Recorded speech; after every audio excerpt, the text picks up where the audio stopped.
trade relationship with Europe. So new FTA is a great answer. So before entering a common area, let's prepare new FTAs with new ports. Est-ce que les mesures de rétorsion, est-ce qu'ils devraient comprendre aussi les GAFA, les services? Est-ce que vous allez mettre ce poids sur la balance? La position de la France a toujours été très claire là-dessus. Il ne faut rien s'interdire si les négociations échouent. Donc, dans l'ordre, on fait tout pour sortir par le haut d'une situation que nous n'avons pas voulu. Deuxièmement, nous préparons tout ce qui peut être mis sur la table si l'issue ne veut pas être favorable du côté américain. Mais permettez-moi d'être plus optimiste et de croire que la raison l'emportera sur la question commerciale, parce qu'à la fin, ni l'économie européenne ni l'économie américaine n'a intérêt à garder le niveau actuel que nous avons sur les droits de douane. Et qu'est-ce que vous pensez des accords que l'administration Trump a fait avec la Chine et la Grande-Bretagne? Est-ce que c'est une bonne piste pour nous en Europe? Moi, je crois qu'il faut être vigilant sur le fait que s'arrêter à 10% de tarifs réciproques serait une bonne nouvelle. Je crois qu'il faut rester ferme d'abord sur le fait que imposer ces droits de douane, dits réciproques, je dis dits réciproques, car considérer que la TVA par exemple est un droit de douane côté européen est quelque chose qui pour moi ne peut pas être accepté et entendu.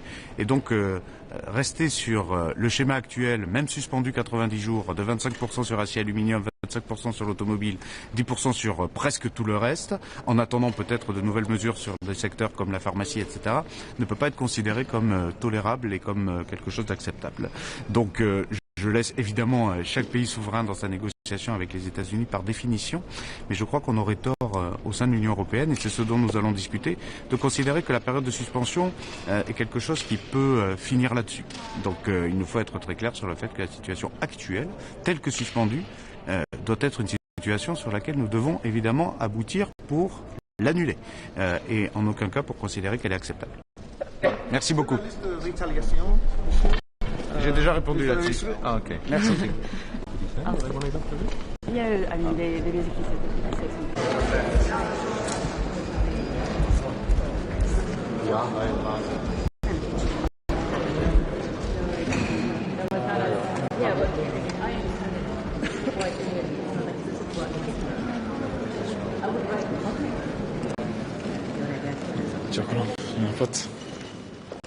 Hi.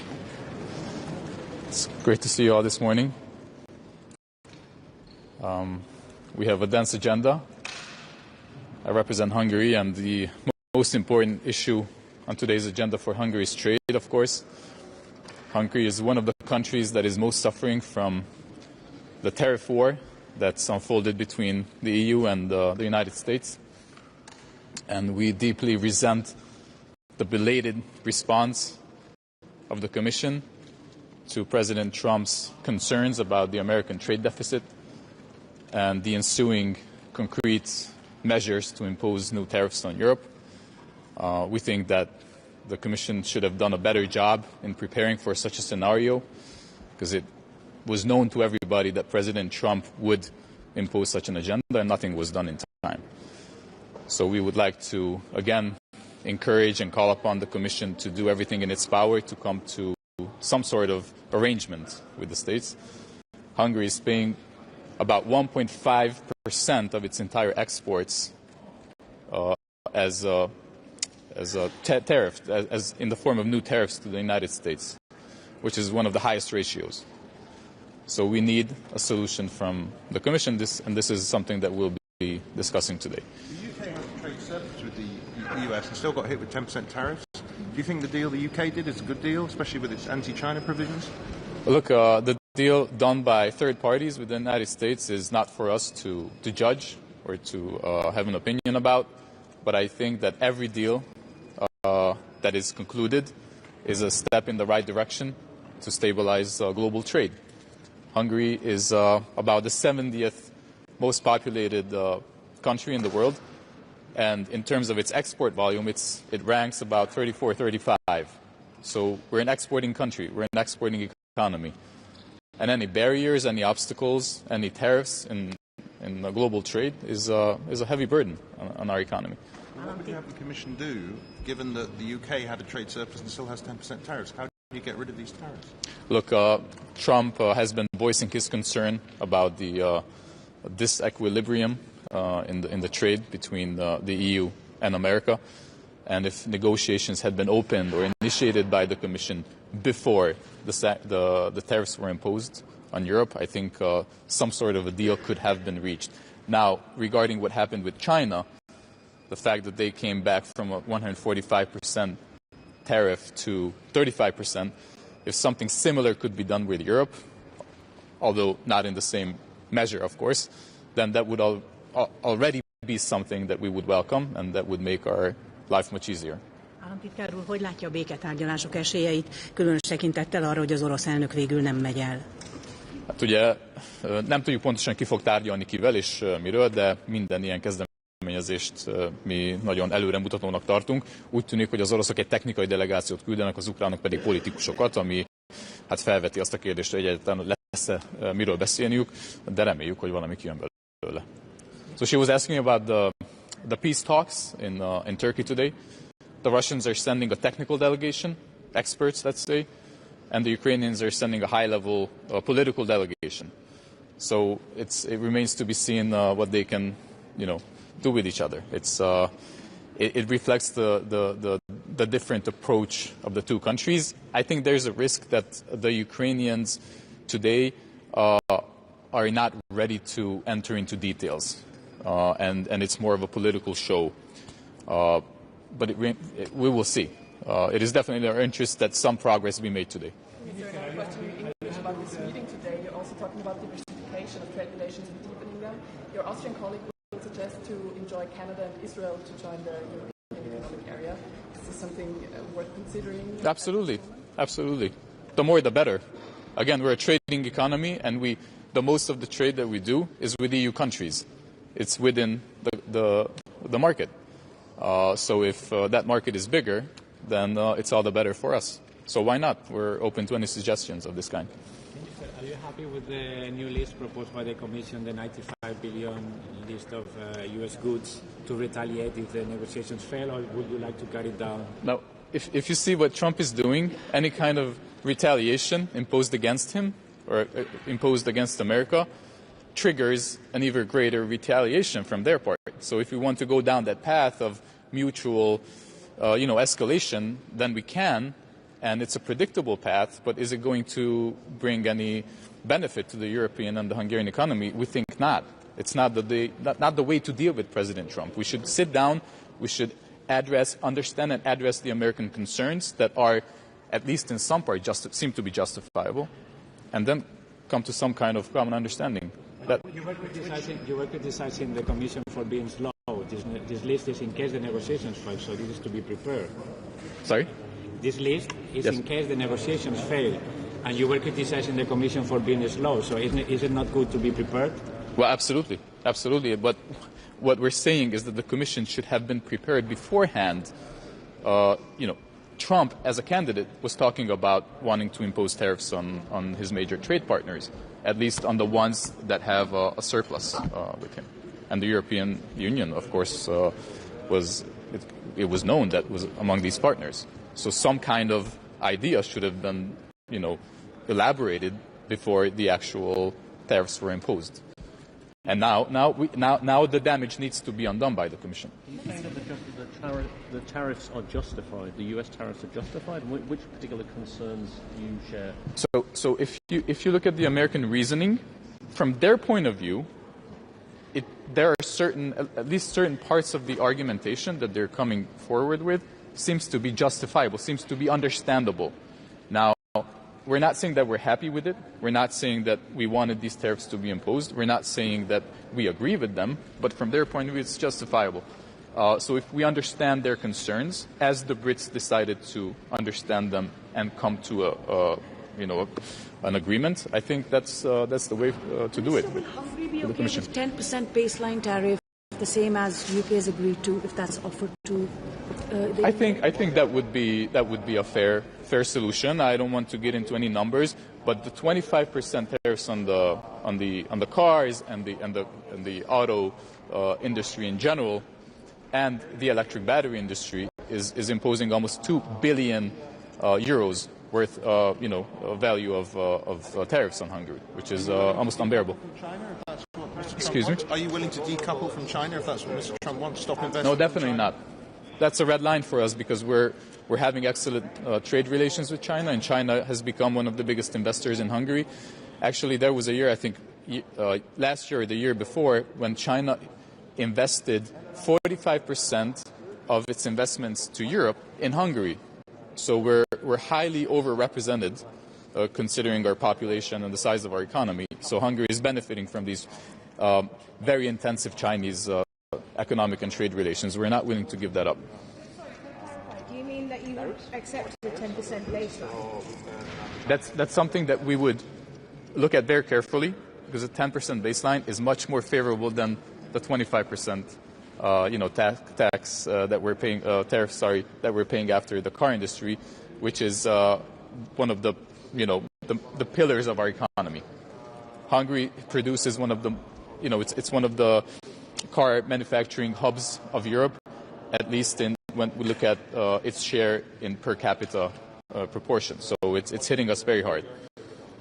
Would Hungarians eat chlorinated chicken? Sorry? Would Hungarians eat chicken treated with chlorine? I don't think so. I don't think so. No. We're particular about our agricultural culture. Yeah. Thank you very much. Have a nice day.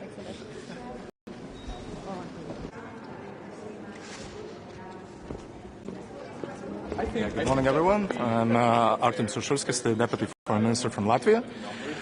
For today's agenda, of course, the most important part is our ongoing negotiations on trade with the U.S. We do need to continue on the pragmatic side, what we are on now. Currently, the situation is quite vulnerable since we are preparing also for Hague Summit and the possible peace negotiations in Ukraine, and it all comes together. And at this particular moment, we don't need any escalation in our trade relationship. So what we need to do is to find a positive agenda. And another thing, economic security. These discussions are also quite important for us, especially keeping in mind that we would like to see more effort on decoupling, on economic decoupling from Russia and Belarus, from the goods from there. So that's why we do support the tariffs, more tariffs on their goods, so we can become more dependent as European Union. Look at their history. The U.S. relations are much more favorable than the 25%.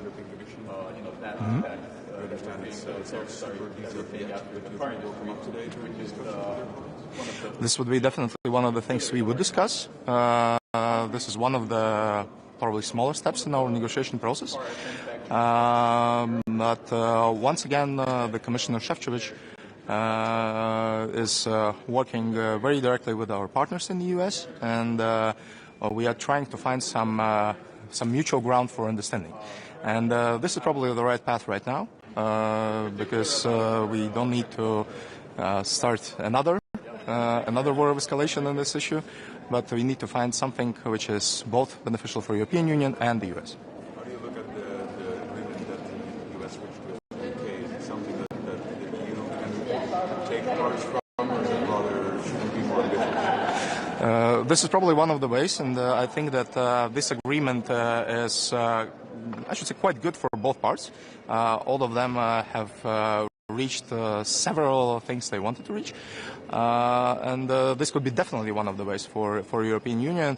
We do understand that we possibly won't reach everything we want, but the same goes to Washington. So basically, we need to find some common ground in the middle. In the UK case, there is a 10% still in place.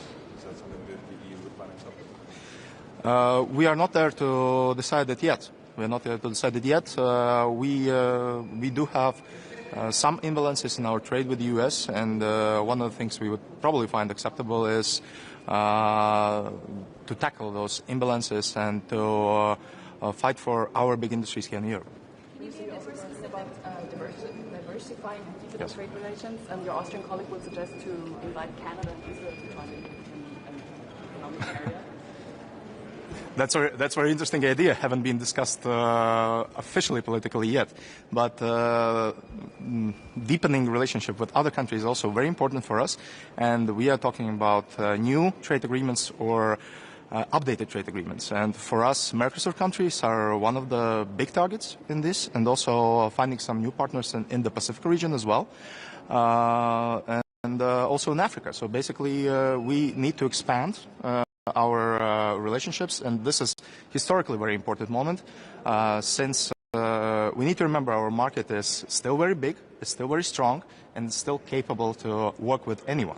So we should take advantages in that and probably try to do this process faster.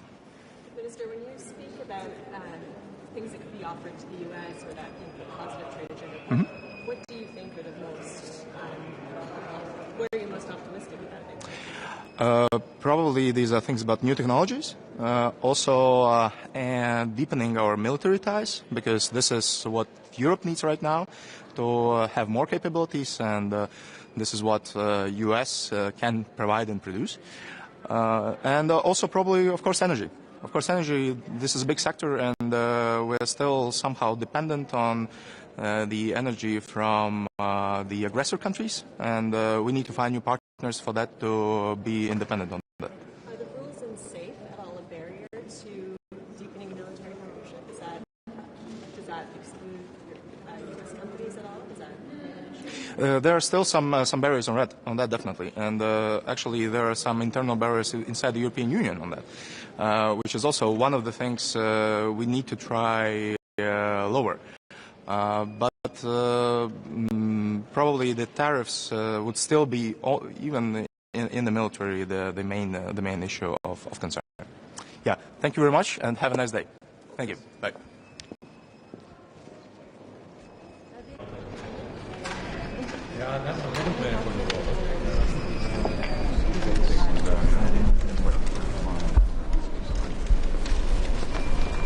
Guten Morgen, Frau Reiche. Willkommen in Brüssel. Dankeschön.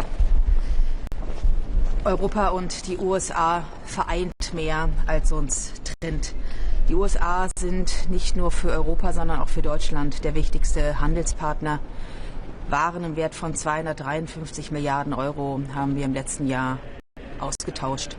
Und deswegen ist es wichtig, dass wir den transatlantischen Handel, die transatlantischen Beziehungen auch in Zukunft stärken und diese ausbauen. Handelskonflikte sind schädlich. Sie bremsen den Warenaustausch, sie bremsen Wirtschaftswachstum. Und am Ende kennen diese Konflikte auch keinen Sieger. Deswegen unterstützen wir die Europäische Kommission bei den Gesprächen, um diesen Handelskonflikt beizulegen. Wir unterstützen, dass die Tarife zunächst ausgesetzt sind und wir uns jetzt in Gesprächen befinden, zu einer vernünftigen Lösung für beide Seiten zu kommen. Wir sind froh, dass wir mit der Kommission Ursula von der Leyen und Maroš Šefčovič gute Partner an der Seite haben und werden einen wichtigen deutschen Beitrag leisten, zu einem guten Verhältnis mit den USA zu kommen. Sie sprechen vom guten Verhältnis mit den USA, aber muss man nicht langsam auch in der EU akzeptieren, das sind einfach nicht mehr die Partner von früher, das sind heute Gegner. Stecken Sie den Kopf in den Sand oder akzeptieren Sie irgendwann, dass das tatsächlich auch Leute sind, die gar nicht mehr transatlantisch denken? Worte wie Gegner würde ich nie in den Mund nehmen, weil die Amerikaner, die USA unser Partner bleiben. Deswegen ist es das oberste Ziel, den Tarifstreit beizulegen. Die Europäische Kommission hat ja die Gegenmaßnahmen sehr deutlich auf den Tisch gelegt. Und es ist klar, dass wir aus einer Position der Stärke verhandeln werden. Das werden wir auch tun. Wir verhandeln aus einer Position einer wirtschaftlichen Stärke, einer ökonomischen Machtposition, die aber sorgsam eingesetzt werden muss. Noch einmal, wir müssen verhandeln, wir müssen zu einer Lösung kommen, bei einer Eskalation keine Gewinner kennt. Frau Reich, Lieferkettengesetz, würden Sie Ihren Bundeskanzler unterstützen und auch fordern, dass das europäische Lieferkettengesetz abgeschafft werden soll? Der Koalitionsvertrag macht dazu eine sehr deutliche Aussage. Erstens, wir brauchen weniger Bürokratie auf der europäischen und auch auf der deutschen Ebene, wenn es darum geht, europäische Vorgaben in nationales Recht umzusetzen. Der Koalitionsvertrag sagt, dass die deutsche Umsetzung des Lieferketten-Sorgfaltspflichten Pflichtengesetzes in Bezug auf die Berichtspflichten deutlich korrigiert wird. Und an der Umsetzung dieses Koalitionsvertrages arbeiten wir. Unbenommen dessen, und das ist eine Position, die wir vertreten werden in allen Räten, muss auch die Europäische Kommission, müssen europäische Vorgaben so sein, dass sie Wirtschaft nicht erstickt, sondern dass Vorgaben umsetzbar sind. Und Kommissionspräsidentin von der Leyen hat ja auch sehr klar gemacht, dass die Kommission es auch als ihre Aufgabe aussieht, die Mitgliedstaaten, Bürgerinnen und Bürger, Unternehmen mit weniger bürokratischen Pflichten zu belasten. Das ist dringend an der Zeit, dass wir hier umsteuern. Frau Ministerin, es geht heute auch um die Diversifizierung von Handelsbeziehungen oder Vertiefung. Ihr österreichischer Kollege will vorschlagen, Kanada und Israel einzuladen, dem europäischen Wirtschaftsraum beizutreten. Ist das eine Diskussion, die jetzt geführt werden sollte? Und mit Blick auf Israel, wo einige Länder fordern, Israel aus dem Assoziationsabkommen das zu beenden, jetzt die richtige Diskussion? Zum einen ist es wichtig, dass wir global Partnerschaften eingehen und entweder laufende Abkommen, die de facto ausverhandelt sind, umsetzen oder aber mit Handelspartnern neue Abkommen eingehen werden. Freier Welthandel, regelbasierter Welthandel ist etwas, wovon die Zukunft Europas und auch die von Deutschland abhängt. Wenn es um Israel geht, möchte ich an dieser Stelle ganz klar sagen, dass unsere Solidarität Israel gilt und dass Israel jedes Recht hat, sich zu verteidigen. Alles andere würde ich Sie bitten, den heutigen Diskussionen vorzubehalten. Vielen Dank. Madam, what's your view on the... Wir müssen. Thank you. We have to go. I'm very sorry. Okay. So. Danke.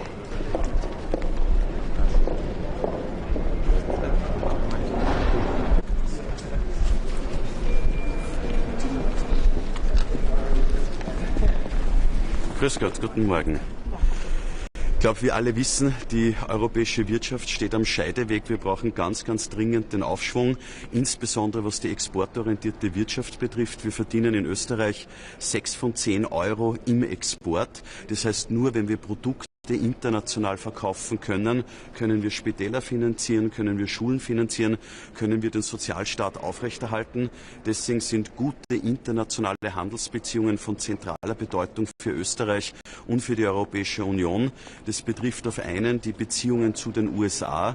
Ich bekenne mich dazu, dass es gute transatlantische Beziehungen gibt. Ich bekenne mich dazu, dass wir am Verhandlungsweg alles unternehmen, um den Zollstreit auch abzuwenden. Wir können aber durchaus weiterhin selbstbewusst auftreten, weil wir sehen schon, dass durch das entschiedene Handeln der Europäischen Union und der Mitgliedstaaten, durch die Reaktionen an den Börsen und bei den Freunden von Donald Trump er bereit ist einzulenken, er ja erste Verhandlungsangebote auch an andere Länder bereits gemacht hat und diese Chance sollten wir auch nutzen. Wobei ich auch offen dazu sage, die Beispiele, die jetzt vorliegen mit Großbritannien, mit China, sind kein Vorbild für die Europäische Union, weil es sind keine fairen Ergebnisse, es sind alles Ergebnisse ausschließlich zugunsten der USA und das haben wir als Europäer nicht notwendig. Wir sind der größte Binnenmarkt, wir sind ein starker Binnenmarkt und mit uns kann es nur Verhandlungen auf Augenhöhe auch geben. Und was wir gar nicht brauchen können,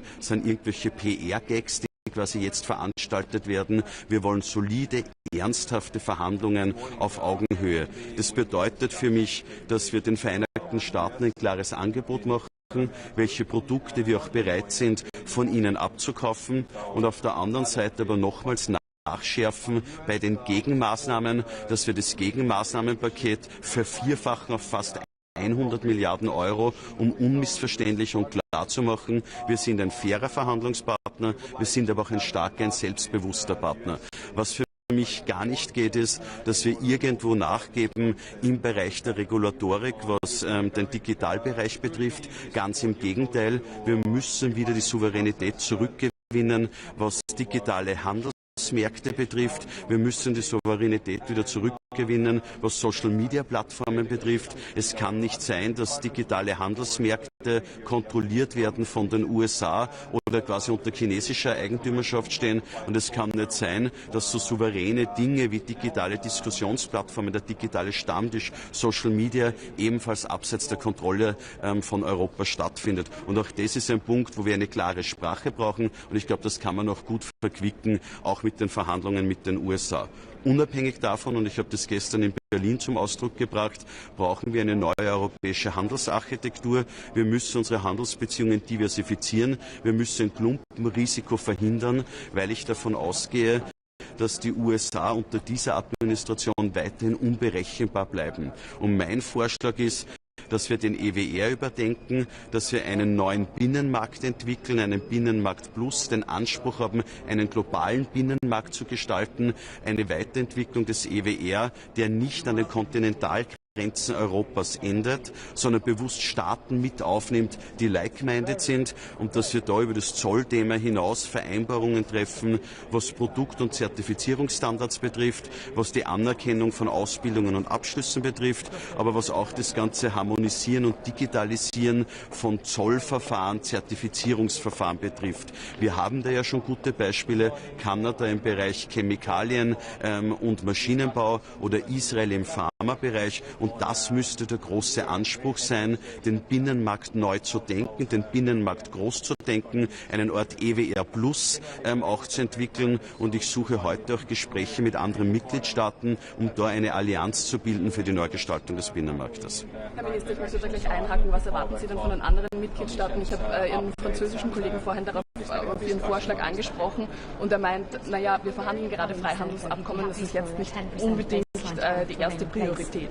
Ich bekenne mich ganz klar zum Abschluss der Freihandelsabkommen, aber wir müssen jetzt einen Schritt weiter denken. Und es gibt Staaten, wie zum Beispiel der Kollege aus Schweden, der meine Ansicht teilt, mit dem werde ich mich heute auch gemeinsam auch noch deklarieren, der insbesondere den pazifischen Raum auch im Auge hat. Aber genau darum geht es jetzt. Man wird den EWR nicht von heute auf morgen neu denken können. Und es ist, glaube ich, jetzt der richtige Zeitpunkt, diesen Denkanstoß zu liefern. Die Handelsabkommen müssen wir alle abschließen.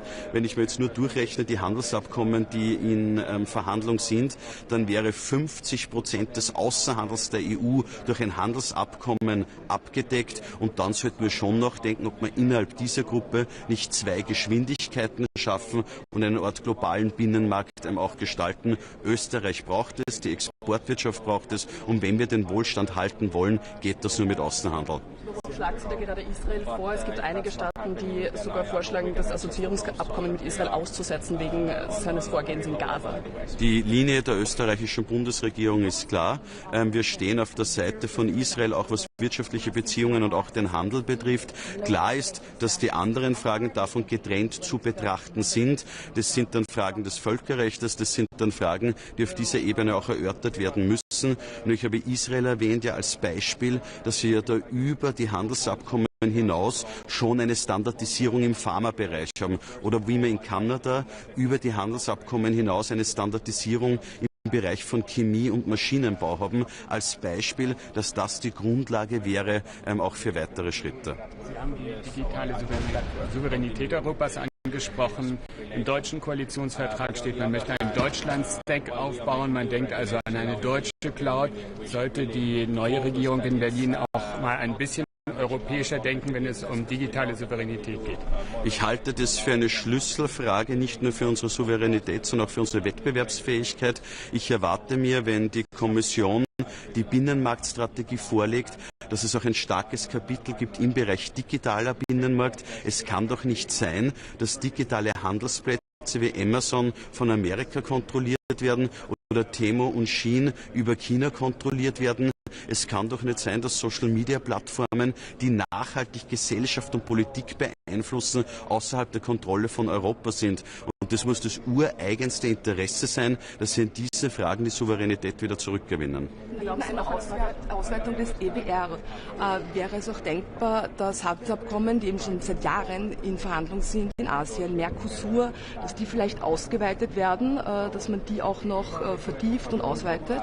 Ich bitte um Verständnis, dass bei so einer weitreichenden Forderung wie dieser der Weiterentwicklung des EWRs man nicht von heute auf morgen das Ergebnis hat. Das Ergebnis kann man nur gemeinsam entwickeln mit den Mitgliedstaaten. Ich habe ein Ziel vorgegeben, dass ich glaube, wir brauchen einen Binnenmarkt, der nicht an den europäischen Grenzen endet. Ich glaube, es gibt eine gute Grundlage bereits mit einzelnen Staaten, aber genau darum geht es jetzt, dass wir eine Art Non-Paper entwickeln, wo wir dann auch einmal gewisse Leitpunkte und Eckpunkte auch festmachen. Die Hauptbotschaft ist, wir müssen uns handelspolitisch diversifizieren, wir müssen ein Klumpenrisiko in diesem Bereich vermeiden. Bis wann erwarten Sie, dass da wirklich ein Papier auf dem Tisch liegt? Diese Diskussion werden wir jetzt starten. Erlauben Sie noch eine Frage zu den Auswirkungen der US-Politik auf Unternehmen, ganz konkret jetzt, was Gleichstellungspolitik angeht. SAP hat jetzt angekündigt, die Frauenquote zu streichen. Die waren bis jetzt Vorreiter bei der Diversitätspolitik. Muss Europa da fürchten, dass Gleichstellungsziele aufgegeben werden, aufgeweicht werden, weil man fürchtet, Regierungsaufträge in den USA zu verlieren? Europa muss sich vor niemandem fürchten, weder vor Donald Trump noch von sonst jemand. Wir sind der größte Binnenmarkt, wir können selbstbewusst auftreten. Aber ist es klar, wenn es Verhandlungen gibt, wenn es anstehende Verhandlungen gibt, da gehört das Säbelrasseln dazu. Entscheidend ist das Ergebnis. Das heißt, das Aufweichen der Frauenquote als Säbelrasseln? Es werden Positionen bezogen, jetzt werden unterschiedliche Positionen auch eingenommen. Ich glaube, wir können selbstbewusst auftreten, was unsere Grundlage und unser Verständnis von Wirtschaftspolitik ist. Das ist ein breiteres als nur Handelspolitik. Das hat Europa in der Geschichte auch immer stark gemacht und ich sehe keinen Grund, unsere Positionen zu verändern. Ist auf dieser Liste der Kommission präsentiert hat von ziemlich 100 Milliarden. Gibt es etwas drauf, was Österreich lieber nicht drauf hat? Ich bitte um Verständnis. Wir haben jetzt ausgemacht bis Mitte Juni, dass wir Einverständnis über die Liste auch erzeugen und dass wir dann darüber reden, welche Produktgruppen. Für mich ist wichtig, Österreich war ja bereits sehr erfolgreich bei den ersten Listen, die wir verabschiedet haben, insbesondere was die industrielle Vorproduktion betrifft. Das werden wir uns genau wieder anschauen, welche Produktgruppen haben für uns eine gewisse Relevanz und anhand dessen dann entscheiden. Aber das müssen wir mit der Wirtschaft diskutieren, das müssen wir mit der Industrie diskutieren, weil wir müssen auch unsere wirtschaftspolitischen Interessen auch im Rahmen dieser Liste verfolgen. In diesem Sinne herzlichen Dank und einen schönen Tag. Danke.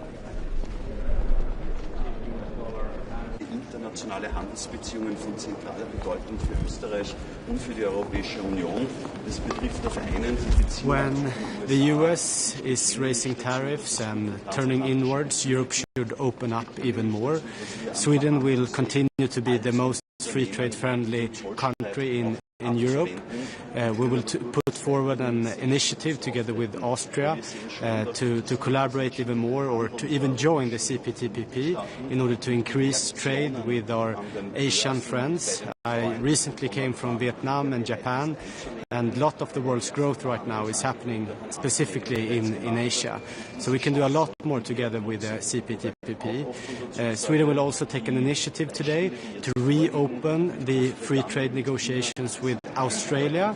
As we all know, the negotiations fell short 2 years ago, and after the elections in Australia for 2 weeks ago, we think there's a good opportunity to reopen the negotiation with Australia. Thank you.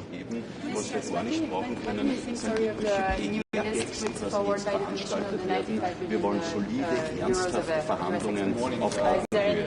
Das bedeutet für mich, dass wir den We're analyzing it. Of course, it's a lot larger list than the last one, so we will keep calm and analyze it carefully, and of course have a close dialogue with the Commission.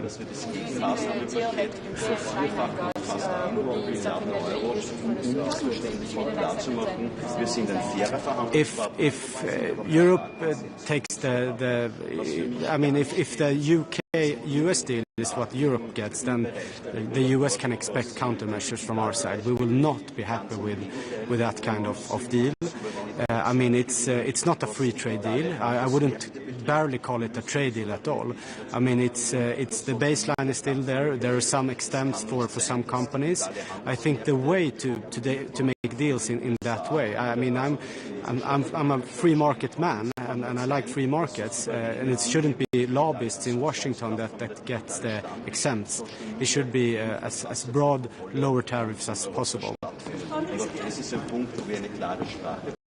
Excuse me? Auch mit den Verhandlungen mit den USA. Unabhängig davon, und ich habe das gestern in Berlin zum Ausdruck gebracht. Our relationship with China should stand on its own legs. So we should have a close dialogue with China as well. Of course, China, they have to decide themselves right now what path to walk on. Of course, I've told the Minister of Trade in China as well that they're talking a lot of the WTO rules, but they have to follow it as well. I mean, we're all for competition here in Europe, but it has to be a competition on a level playing field. Are you more optimistic after the UK-China when it comes to the EU negotiations with the US? It's very, very small steps forward, but it's not a free trade deal. I'm not even sure if I would call it a trade deal. Because the baseline tariffs are still there, and it's far away. I mean, if you look at the years before Trump, it's far away from good for trade. So if that's what's waiting Europe, then the US can expect countermeasures from our side. Ja, hej. Vad sa jag? Nej, men jag sa att regeringen på det här mötet kommer att lägga fram ett initiativ att återuppta frihandelsförhandlingarna med Australien. De gick ju i sank för 2 år sedan. Nu har Australien haft val för 2 år sedan, eller för 2 veckor sedan, och det är ett bra läge att nu återuppta förhandlingarna. Det är i princip ett färdigförhandlat avtal, så att det borde bara vara för parterna att signera, implementera det, och så kan vi ha ett mycket stort frihandelsavtal på plats redan under året. Så fick jag också frågor om Storbritannien och den amerikanska och Storbritanniens deal, och om det är vad som väntar Europa, så kan USA förvänta sig att vi kommer gå fram med motåtgärder, för att det är långt ifrån ett frihandelsavtal. Jag är inte ens säker på att jag skulle kalla det ett handelsavtal överhuvudtaget, utan bastullarna ligger fortfarande kvar. Det finns enskilda undantag för sektorer och för företag, men det är långt ifrån hur världen och hur handeln såg ut innan Trump. Så det är inte någonting som vi kommer att acceptera. Och det är ju myrsteg i rätt riktning i form av att det ändå är någon form av avtal, både med Kina och med Storbritannien. Men Europa har man inte alls kommit lika långt fram. Så att de kommande veckorna tror jag inte man kan förvänta sig någon form av avtal mellan EU och USA, tyvärr. Det har gått redan drygt en tredjedel av den här 90-dagars pausen. Är du orolig för att det inte blir något? Det har inte hänt så mycket heller. Jag tror att den pausen mycket väl kan komma att förlängas. Men det vi har sett de senaste dagarna är väl återigen att det sker myrsteg i den riktningen. Men EU och USA har i dagsläget inte skarpa förhandlingar i form av att man faktiskt går igenom varukategori efter varukategori och sätter sig ner. Och det är därför vi också nu går fram med ytterligare ett motåtgärdspaket på 95 miljarder euro. Just för att försöka sätta press på den amerikanska administrationen, sätta press på USAs ekonomi, för att de sätter sig ner och har seriösa förhandlingar med oss. Vi har inte eskalerat situationen. Vi har skjutit på våra motåtgärder. Vår dörr till förhandlingar har varit öppen hela tiden. Men från USAs sida så har intresset hittills varit mycket, mycket begränsat. Ser du bland motåtgärderna som diskuteras lagts fram någon risk för att svenska intressen skadas? Har ni gått igenom det noga? Det är exakt det vi håller på att analysera just nu, och det är klart att den listan som nu ligger på bordet är mycket, mycket högre än den 25 miljarder euro-listan som presenterades för ett par månader sedan. Så vi kommer att analysera det mycket noggrant just för att säkerställa svenska jobb och svensk ekonomi. För att vi vill inte skjuta oss själva i foten nu. Vi vill ju sätta press på USA. Vi vill inte att det här skadar Europas och Sveriges konkurrenskraft. Så det blir en avvägning mellan att en del saker som kanske smärtar lite EU-länderna mot att ha effektiva motåtgärder, eller hur ska man ta bort allt som skadar EU? Men om man ska vara helt ärlig, alltså en tull är ju en skatt som både påverkar det exporterande bolaget och de inhemska konsumenterna. Så vilken produkt vi än lägger fram som motåtgärd så kommer det på något sätt antingen begränsa valfriheten eller höja priserna här i Europa. Men det handlar om att göra det på ett sätt där vi gör så liten skada som möjligt på oss själva och så mycket skada som möjligt för den amerikanska ekonomin, just för att sätta press på administrationen att sätta sig ner och ha seriösa förhandlingar med oss. Det brittiska avtalet, följer det WTO-reglerna verkligen? Det kommer nog vara år av den typen av samtal, huruvida, men man kan ju konstatera att mycket av det som kommer från USA följer definitivt inte WTO. WTO-reglerna. Det tror jag är särskilt viktigt nu att Europa fortsätter att hålla sig till WTO-regelverket just för att alla andra ska göra det. Man får ge upp lite tanken på att USA kommer att vara en stark vän när det kommer till WTO, men vi ska göra allt vad vi kan för att andra länder, inte minst i andra viktiga handelspartners som vi har, fortsatt att hålla sig till regelverket. Så att det får bli lite olika parallella spår. Men WTO, även om det är mycket som inte fungerar, så lägger det ändå en kappa över handelshinder och tullar som ändå har en nedpressande roll. Och det tycker vi från Sveriges sida såklart är mycket positivt. Får ju 10% som en sorts mininivå. Kan man förvänta sig kanske att andra handelspartner som har handelsöverskott med USA också får? Det betyder det då att det blir kvar några, hur man än förhandlar så blir det kvar EU-tullar mot USA, eller hur tänker du nu? Ja, nej men alltså kanske för många att om Storbritannien får kanske det är en sorts basingång för andra avtal också, och det betyder Den stora skillnaden är att Europa och EU är en mycket, mycket större ekonomi. Så att det är mycket viktigare för USAs företag att få tillgång till den europeiska marknaden än för den brittiska marknaden. Så att vi har ju några av de största musklerna i hela världen just nu. Så att jag tror inte man ska ta det brittiska avtalet som ett kvitto på att det är exakt så det europeiska avtalet kan komma att se ut. Men det är ingen överdrivet positiv signal vad som väntar oss andra. Det skulle jag inte säga. Diversifiering då, vad är de största möjligheterna? Du nämnde Australien, andra länder som kan ge mycket och inom räckhåll. Jag kan börja med att säga så här, politiskt, bara det när jag jämför med mina första FAC-handelmöten för 6-7 månader sedan, så har det skett ett enormt skifte. När man åkte till Bryssel då och sa att vi borde få fram snabbare frihandelsavtal med fler olika länder, då var det typ vi, Finland, kanske något av baltländerna som sa samma sak. När man åker hit nu, då kanske 1, 2, 3 länder som inte säger det. Alla andra har anslutit sig till vår frihandelsvänliga position. Så att där ser jag tydligt ljus i tunneln. Och intresset för Europa som marknad har också ökat hos andra länder. Där man känner att om vi signerar och implementerar ett frihandelsavtal, då kommer inte vi 3 månader senare höja tullarna med 20%. Så det är mycket positivt, och det finns ju flera både regioner och länder som ligger relativt nära att faktiskt gå för landning nu. Mercosur, det har jag tjatat om många gånger tidigare, stora delar av Sydamerika. Vi har Indien, Indonesien går det väldigt bra framåt också, Mexiko. Jag tror att Australien, som jag nämnde tidigare, det är därför just vi tar det initiativet också. För att det är ett i princip färdigförhandlat avtal som skulle kunna vara implementerat och klart redan under året. Så att det är klart att USA är fortsatt en mycket viktig marknad för svensk del, men då kan vi göra vad vi kan i alla fall för att öppna nya handelsrutter för svenska företag.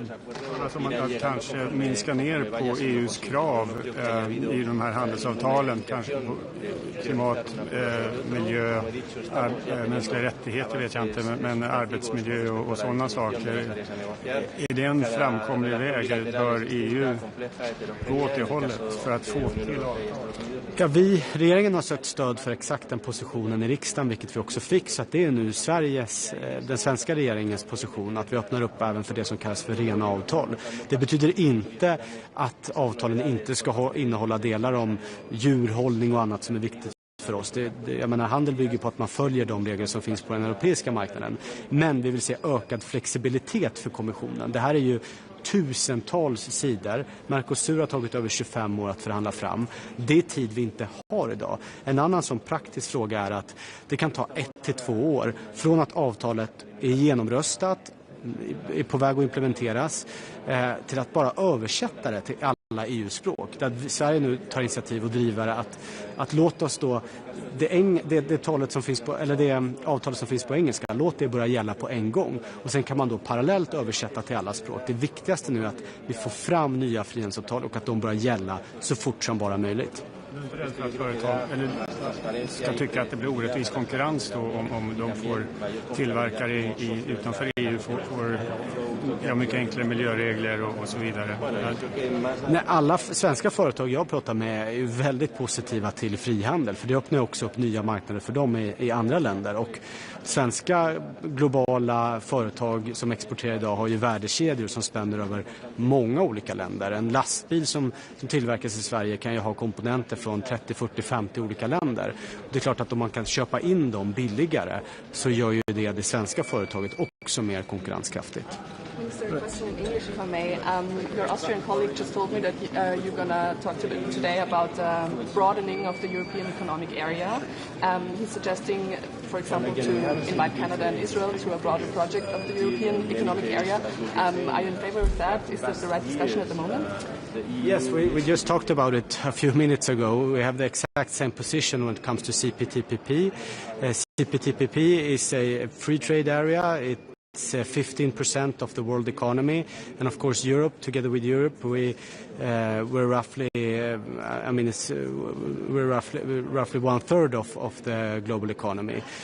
So I think we should explore new routes in order to get new free trade agreements and even to negotiate with entire blocks. We did it with Mercosur. Of course, it took 25 years. We have to move a lot faster than that. But the CPTPP is one of the areas, and I just came from Asia, visiting both Vietnam and Japan, and a lot of the growth happening right now is in the Pacific area and especially in Asia. So we would gladly support an Austrian initiative when it comes to the CPTPP. Thank you. Ja, absolut.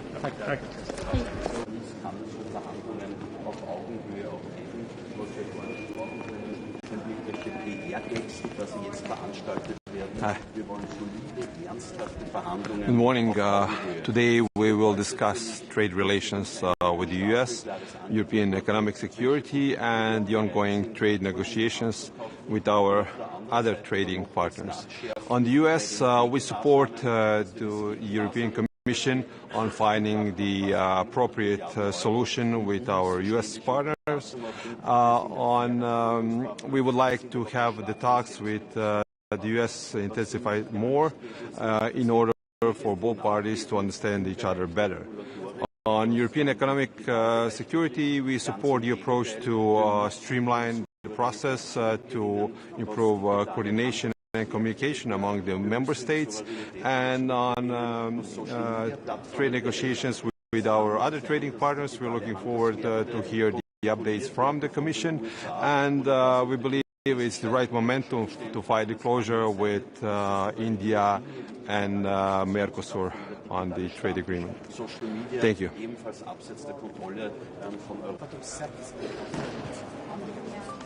Buenos días. Mira, vamos directamente a las preguntas si quieren. Ya estoy cuando queráis. Ministro, ¿es más optimista sobre las negociaciones con Estados Unidos tras esos acuerdos que se han alcanzado con el Reino Unido o China, o esos acuerdos son muy pequeños, muy preliminares?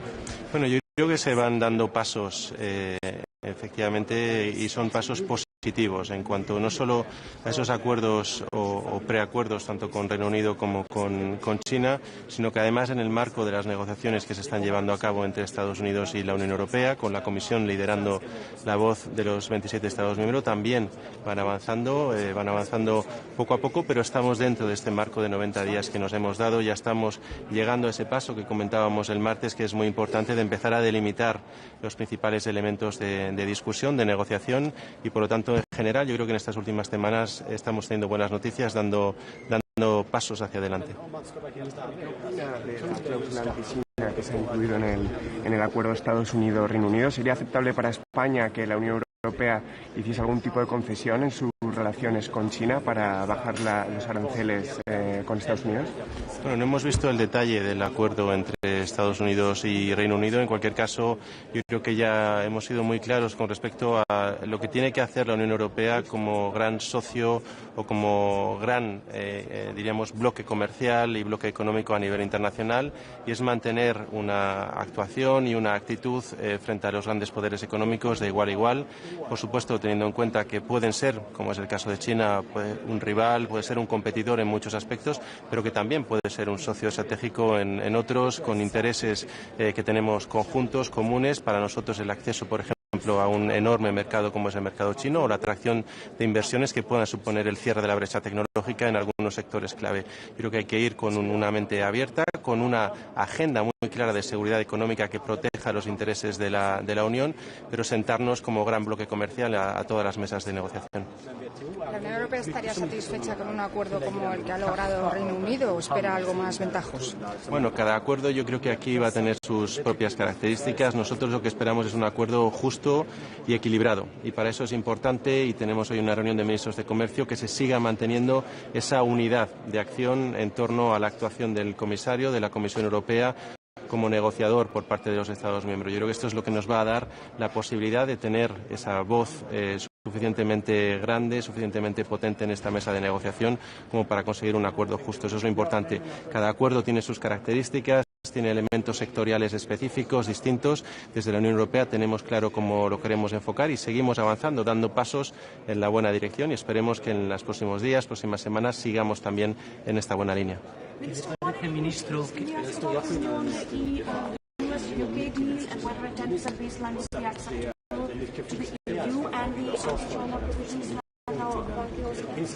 Yeah, so we haven't seen the details of the US-UK agreement, but in any case, I think it's a good step in terms of really showing that this 90 days period is actually bringing fruit and is bearing fruit, and it's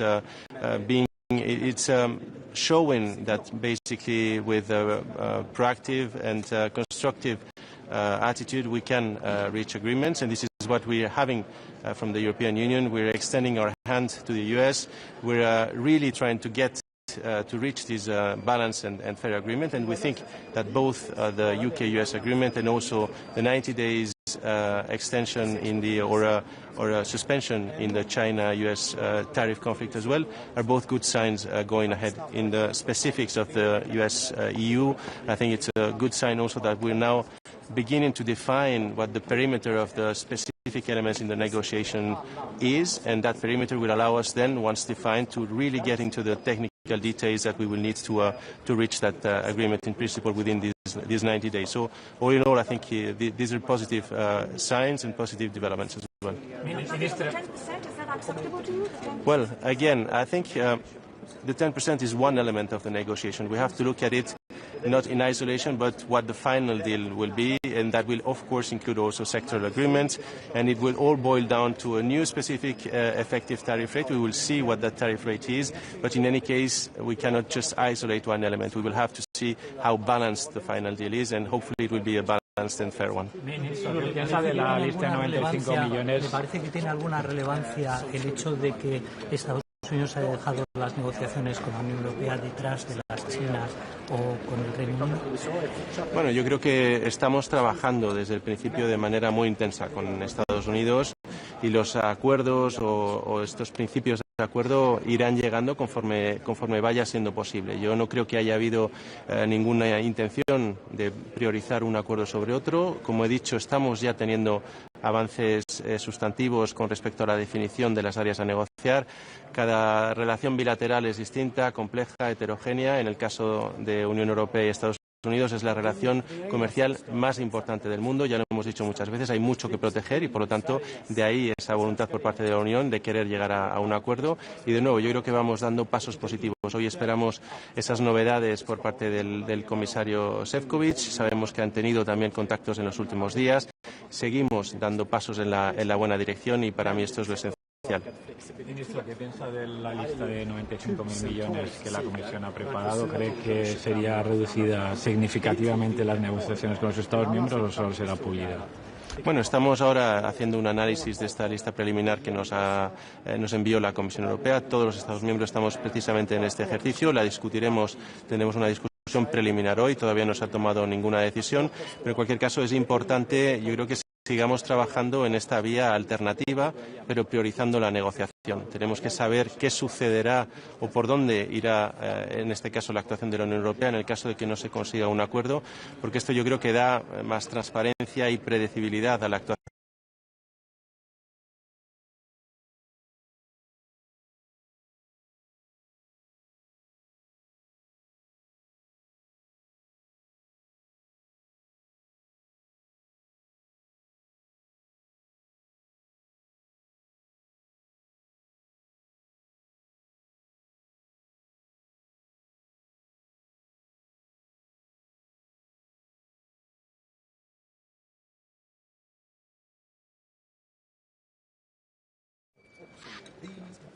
anti-China position in the UK-US trade deal. Does that worry the EU at all?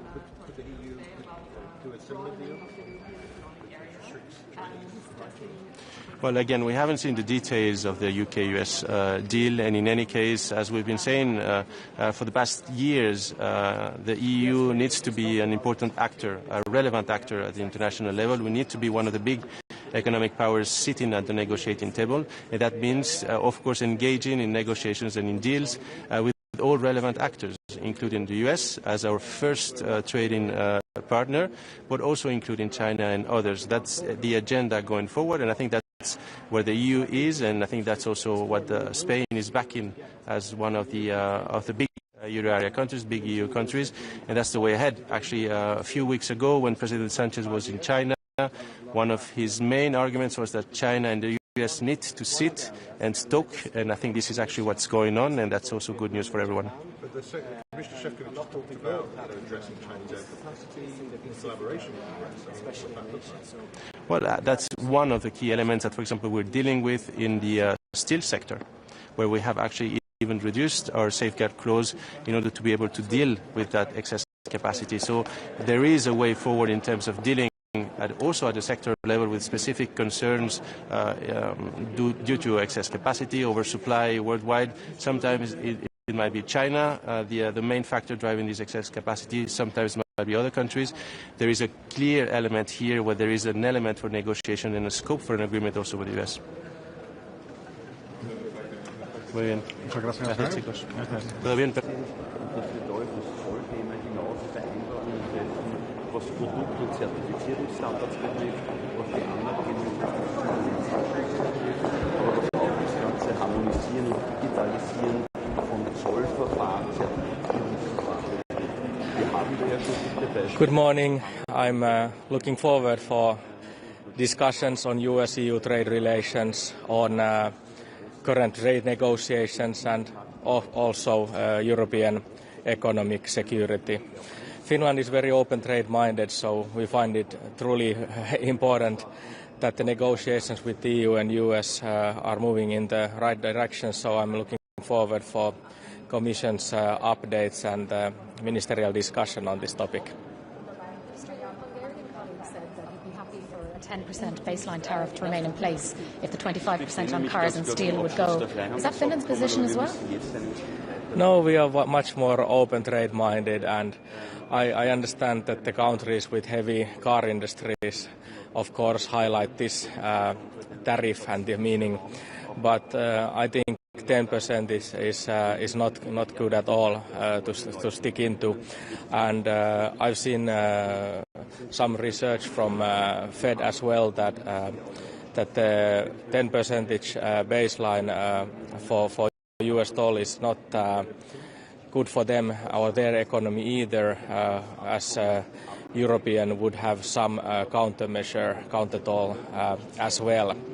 So basically, if we want to grow the transatlantic trade, we have to get the tolls as low as possible. I would personally be open for 0 to 0. But if that's not happening, then I hope we can adjust the tolls so that they are on a very low level anyways. What else would the EU offer in terms of, I mean, the 0 for 0 is on the table. The US seems to want more access for its food and lower regulatory standards. How far do you think the EU is willing to go, the member states are willing to go, to drop those standards? Well, Finland has I can say 2 points on Finland's approach on the regulation. First of all, I'd like to see more technological cooperation so that we could actually agree on standards more. That's something that I would be very welcoming to, and we have been doing that work for years. So I hope that work to continue with the EU and US relation. But on the other hand, while we are making new regulation now in the European Union, we should really focus that it's not damaging our competitiveness, because we know that when we do more regulation on our inner markets, they make it more difficult for us to build up new trade relations. So this is something that I'd really like us to keep an eye on, and I'm in favor of less bureaucracy anyhow. Foreign Minister, have you already spoke about the UK-US trade agreement? Have you No. Okay. What do you make of that agreement? Do you think it's a good one for the UK, and should the EU strive to reach a similar agreement, or not?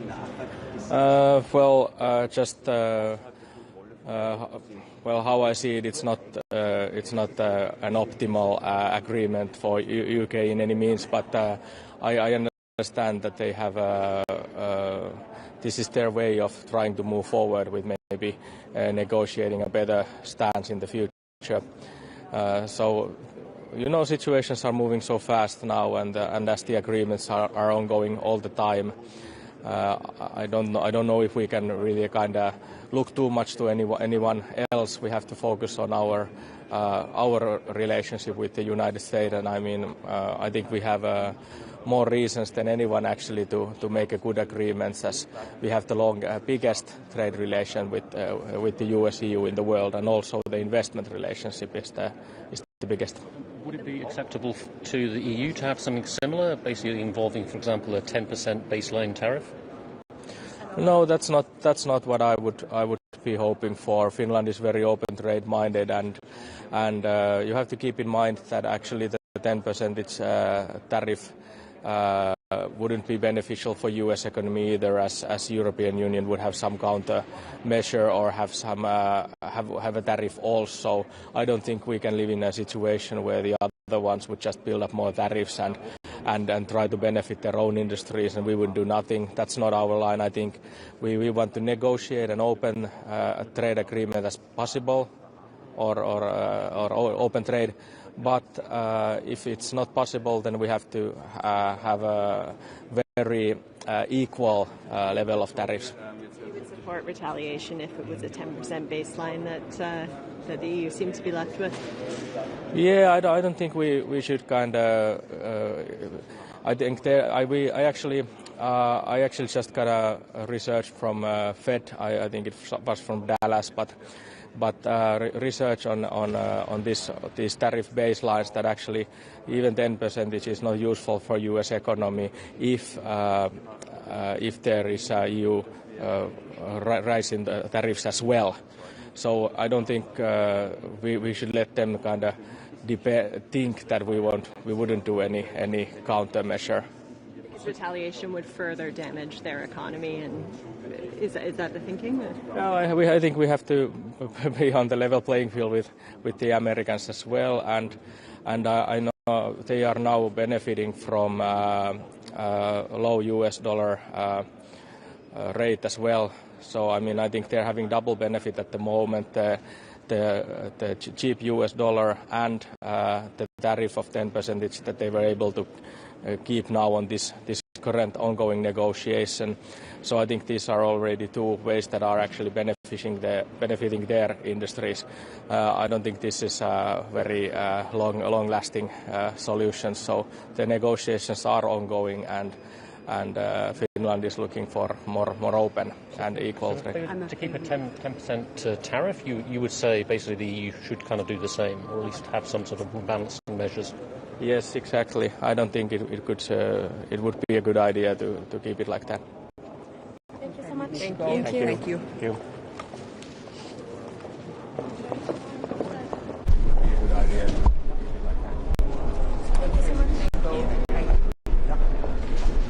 How are we? Good morning. Good morning. Morning, sir. We'll just say a few words and then take some questions.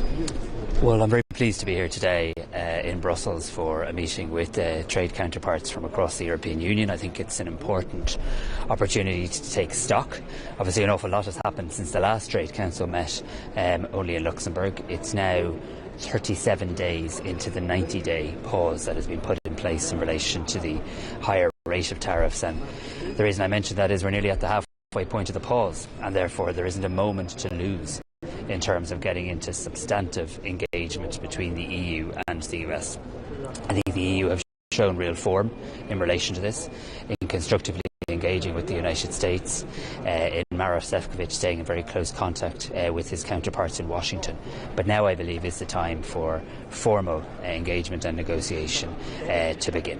And I really hope today we have an opportunity to get the latest thinking of the Commission in relation to that, and also have an exchange of ideas as Member States. I look forward later today to having a bilateral with the Trade Commissioner.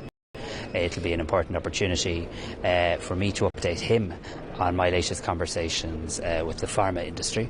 I hosted a roundtable meeting yesterday in government buildings with the pharma sector, a very important sector not just to the Irish economy but also to the European economy. And I very much appreciate that that position is now recognised across the European Union. There's around 10 member states that have significant pharma presence, and it's really important that in our negotiations with the EU and the US that this is included. And I think it would be extraordinarily bad faith if the US was to take any actions against a sector whilst the EU and the US are in a process of engagement. So I would today repeat my call that there should be no further escalatory actions by the US when we're trying to actually engage and find a way forward that is good for the EU economy, good for the Irish economy, and good for the US economy as well. On that 95 billion retaliatory list the EU's prepping, what sectors are you going to be talking to Maroš Šefčovič about that are sensitivity to Ireland? Are you trying to get bourbon off the list? Are you trying to get medical devices off the list? So I think every country, when they look at that list, will see certain elements on the list that would have a particular impact. And I think from an Irish perspective, and I must say we're still analysing the list, this is a list that has nearly 5,000 items on it in terms of tariff lines. It runs to about 200 pages. So we're still analysing this across government, across our state agencies. But my initial sense is that things around agri-food, around medtech and potentially around aviation are particular causes of concern and impact for Ireland. But I do want to say this too, because I often think this countermeasure list is misrepresented or misunderstood. The EU and Ireland want to be in a position to tear up this list. We don't ever want to see this list implemented. But we obviously have to be prepared if we can't get to a place where there isn't an agreement. But the European Union, we're very united in this. European unity is so strong in relation to this. We want to see a deal. We want to see a deal that is good. We want to see a deal that's much more ambitious than some of the deals we've seen so far. I mean, 10% can't become the new norm. I mean, certainly it can if that's what the US wish. It's not the scale of the EU ambition. We want 0 for 0 tariffs. We want free trade. We want to break down trade barriers. And it's in that vein and with that scale of ambition that Ireland approaches today's meeting, and I know that the European Union approaches its engagement with the US. But the US appears to want more than 0 for 0 on industrial goods. They're talking about access for their food. They're talking about lower regulatory barriers. How far is Ireland and your fellow ministers prepared to go to give the US what it wants? Are you going to lower standards, food standards, tech? No, so I mean standards really matter. I mean there's always room for discussion around alignment and a greater understanding and a greater amount of alignment between two great trading blocs, the United States and the European Union, and we'd be foolish to negotiate in public in relation to this. But 37 days into a 90-day pause, we do need to get beyond kind of intermittent contact into really substantive, serious engagement. And I hope now that you've seen the US and China step back from the brink in terms of a 90-day pause. You've seen some element of an agreement between the US and the UK. I really hope that bandwidth can now be applied from a US point of view to engaging in a substantive and meaningful way with the European Union. If they're willing to do that, and I believe from my meeting with Commerce Secretary Lutnick, I believe they are, if they're willing to do that, they will find a European Union that's willing to talk about everything. That doesn't mean we'll agree on everything. We're willing to talk about everything because that's the mature, responsible way to behave. But I do need to reiterate, what we can't see during this period is further action by the US administration. They certainly haven't seen it by the EU. That is escalatory in terms of new hits to the European economy, including the pharma sector. What would it mean if they were to escalate it? What could or would the EU do? Well, I think it would just create a bad environment. I mean, I think it would be acting in bad faith. And I think if you want a negotiation to succeed, it's always important to try to de-escalate. In fairness to President Trump, 37 days ago, he put in place the 90-day pause. We in Ireland, we in Europe welcomed that. That was a de-escalatory measure. We need to keep the environment de-escalatory. We've been very conscious of that in relation to Europe. We've only been announcing potential measures that might be considered should a deal not be reached.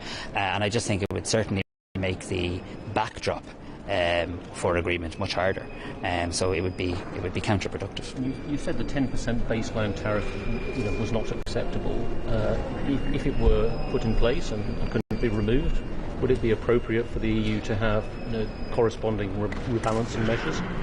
We'll decide that if and when we get to that point, and I don't want to accept that as the reality, or I don't want to lower the scale of our ambition, because we're very clear, and I think Maroš Šefčovič has done excellent work here in outlining a unified European position, which is in many areas 0 for 0.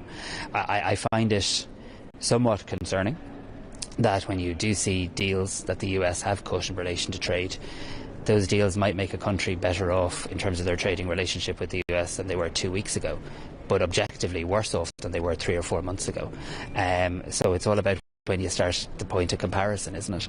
But I mean, we want to get to a point where there is a better, stronger trading relationship with the United States and the European Union, not just something that's better than 37 days ago. Minister, just to go back to pharmaceuticals for a moment, since you met with the industry yesterday, President Trump said just a couple of days ago he'd like to see a move to what he calls most favored nation as pricing for pharmaceuticals, and to tie American prices potentially to European prices. What do you think of what he's saying there? And he had some strong criticism for Europe in terms of I think suggesting freeloading on American spending on pharmaceuticals. I think there's a fundamental misunderstanding from elements of the United States administration in terms of how the pharma sector works in terms of global supply chains. And I would have made this point when I met with Secretary Lutnick, that actually the EU and the US are very interdependent when it comes to the pharma sector. I believe that actually if the European Union and the United States get in a room, I actually believe we can make progress on pharma that is good for both the US and the European Union. I mean, President Trump has an ambition, as is his right. It's probably something you'd expect any president to have, that he wants to see more jobs and more factories and more plants created in the United States. It's a perfectly legitimate aspiration of the President of the United States to have. But that also needs to be balanced with this recognition that his companies, to use his phrase, US companies, who want to do business in this trading bloc in the European Union, need to have, or certainly it's advantageous to have, a presence in the European Union.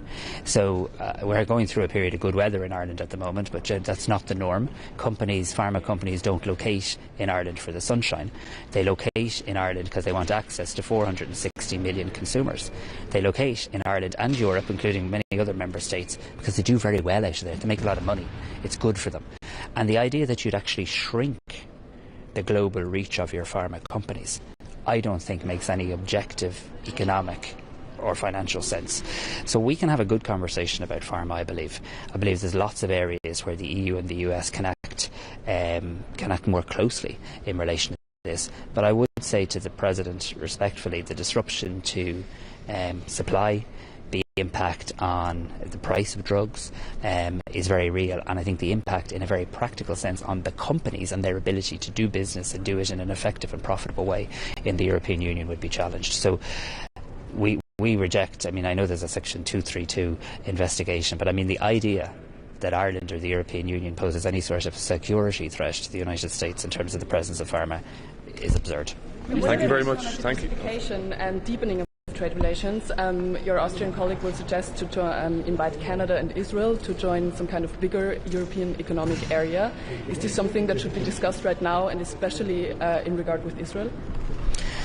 So no is my view. I mean, I have very strong views in relation to the actions of the Israeli government currently, and I can differentiate very clearly between the people of Israel and the government of Israel, but the Israeli government is engaging in war crimes in Gaza. There is an EU-Israel association agreement in place. Within that association agreement there are human rights clauses. They're not there to make people feel good or to pad out the document. They're not discretionary, they're not optional. They're a core part of how this union does its business with other countries in other parts of the world, and they're clearly not being adhered to. And I share the view that Ireland has long held, that Spain holds. I welcome the intervention of my Dutch counterpart last week, that this association agreement needs to be reviewed, and I now intend to intensify the engagement on that point with counterparts. I intend to formally raise it at the next meeting of foreign ministers. I hope to be joined by a number of other countries in relation to that. And then just more broadly on trade, I think in the here and now, and we have a very good trading relationship with Canada. Ireland looks forward to ratifying the CETA agreement shortly. But I think, you know, having European unity is really important, and I think keeping that, maintaining that, strengthening that should be our first priority, and giving our Commissioner the mandate to speak with one voice for the European Union. Thank you very much, folks. Appreciate it.